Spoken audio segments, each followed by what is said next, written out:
ভূমি বা জমি জমা সংক্রান্ত মৌলিক জ্ঞানটুকু অন্তত সাধারণ মানুষের থাকা উচিত। আর এজন্য বেশিরভাগ মানুষের দাবি পাঠ্যপুস্তকে ভূমি সংক্রান্ত বিষয়াদি যুক্ত করা হোক। এ বিষয়ে সহমত বরিশালের প্রশাসন।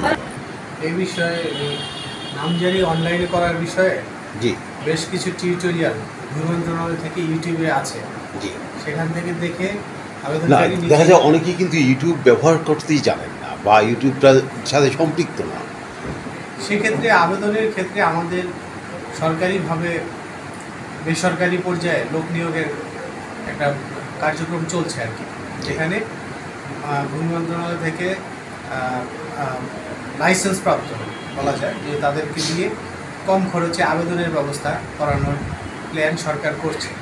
দেখা যাবে যে সেখানে এখন যেভাবে তারা বিভিন্ন দালাল বা বিভিন্ন দোকানে ঘুরে বেশি টাকা খরচ করে আবেদন করতে হচ্ছে, সেই ক্ষেত্রে সরকার নির্ধারিত একটা নির্ধারিত সীমা থাকবে, তার বেশি টাকা আবেদনকারী থেকে ওই সরকারি অনুমোদনপ্রাপ্ত বা লাইসেন্সপ্রাপ্ত আবেদন মানে কম্পিউটার অপারেটররা নিবে না, এরকম একটা কার্যক্রম চালু করতে যাচ্ছে সরকার। তারপরে সম্ভব এইটা এখন হচ্ছে আপনার স্মার্টফোন বাংলাদেশে সকলেই ইউজ করে। মোটামুটি ধরেন যে উনি একজন বয়স্ক ব্যক্তি, উনি না চালাক কিন্তু ওনার সন্তান আছে বা ওনার পরিবারে কেউ একজন আছে যে স্মার্টফোন অথবা ইউটিউব সম্পর্কে তার জ্ঞান আছে, তার শরণাপন্ন হয়ে তার হেল্প নিয়ে সে হচ্ছে আবেদনটা করতে হবে। আবেদনকারীকে নিজেকে একটু সচেতন হতে হবে। সে যত সচেতন হবে, সে যত কম্পিউটারে দক্ষ হবে, তত এই দালাল শ্রেণী এবং হচ্ছে অন্যান্য দোকানদার বা প্রতারণার ক্ষেত্রটা তাদের ক্ষেত্রে কমে যাবে।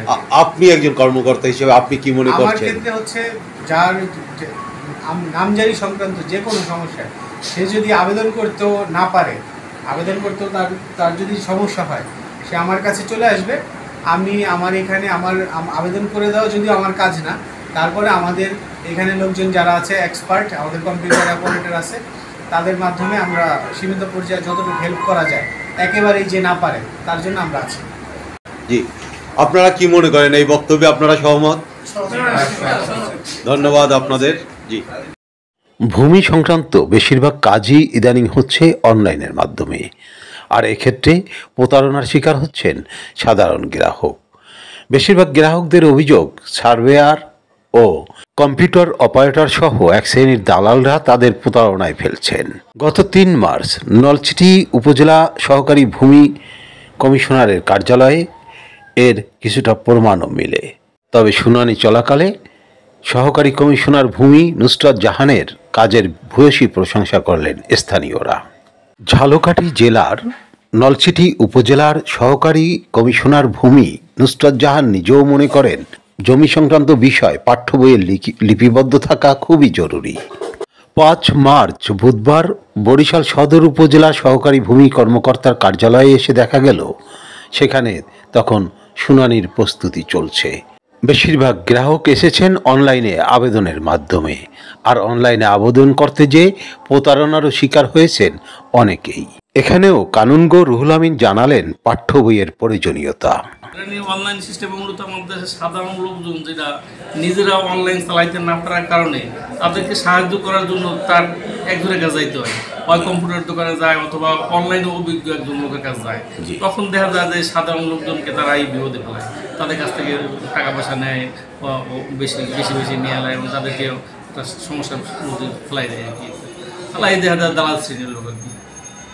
তো তাদের কাছ থেকে দালাল মুক্তভাবে চলতে হবে, নিজের কাজটা নিজে করতে হবে আর কি। এটাই আমার জ্ঞান থাকলে তো অবশ্যই ভালো হয়, তাহলে নিজের কাজ নিজে করতে হলে তাহলে সে ফরানির শিকার হবে না। এই মৌলিক জ্ঞানটা কিভাবে অর্জন করতে পারে যদি একটু পরামর্শ দেন?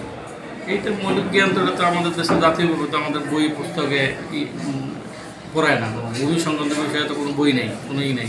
এটা জানতেই অভিজ্ঞ লোকদের সাথে চলতেই জানতে হবে। সেক্ষেত্রে আপনাদের পক্ষ থেকে কোনো প্রশিক্ষণ কর্মশালা বা এরকম কিছু কি হয়? না না, এভাবে আমাদের সরকারের পক্ষ থেকে বা আমাদের পক্ষ থেকে জনগণের জানানোর জন্য কোনো প্রশিক্ষণ কর্মশালা বলতে আমরা এখন পর্যন্ত প্রস্তাব রাখি নাই আর কি। দেখবো আমরা প্রতিবেশীর সাথে আলাপ করে আমরা দেখবো মানুষের কি করার জন্য অনলাইন বা অফলাইন যে কোনোভাবেই হোক জমি সংক্রান্ত বিষয় সহজ করতে হলে পাঠ্য বইয়ের বিকল্প নেই। তাই ছোটবেলা থেকেই শিক্ষার্থীদের জমি সংক্রান্ত বিষয় পড়ানোর দাবি বরিশালের বেশিরভাগ মানুষের।